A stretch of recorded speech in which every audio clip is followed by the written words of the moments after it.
Hello mga par, pork lechon belly at gamit ang air fryer. Tara, first time ko magluto nito mga par, nagamit yung air fryer. Sana maging successful yung pork lechon belly natin. Yun at ready na ang ating pork belly mga par. Ngayon titimplahan na natin. Asin.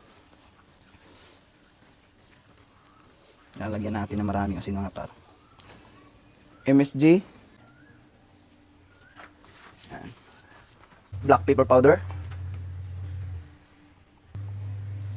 garlic powder, lamas-lamasin lang natin ng konti, yan, para manunuot talaga yung mga ano natin, panimplas ilalim mga par. Sibuyas, bawang, spring onion, tanglad, iwain lang natin mga par, kasi sobrang haba eh, pwede na to. Wala tayong ibang pagtali mga par. Meron tayo dito parang alambre. Safe naman to eh.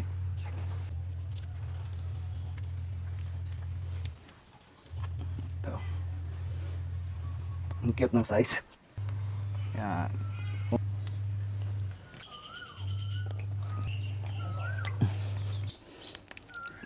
Ito mga par. Ready na ng ating pork belly.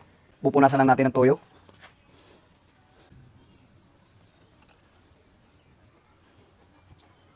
Yan. Ibabalot muna natin sa foil mga par.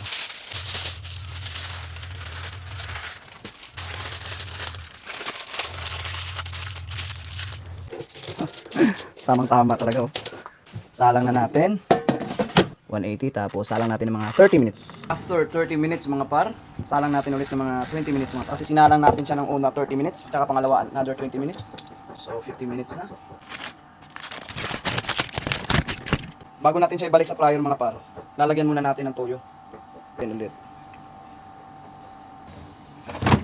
Yun, babalik ta rin natin mga par, para maluto naman yung ilalim.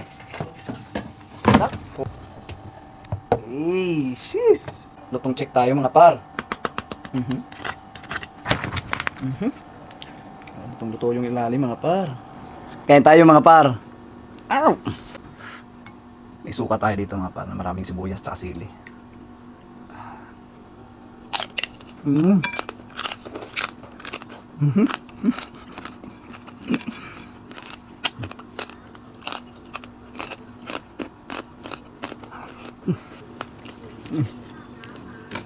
Abang init. Gutom na kasi ako.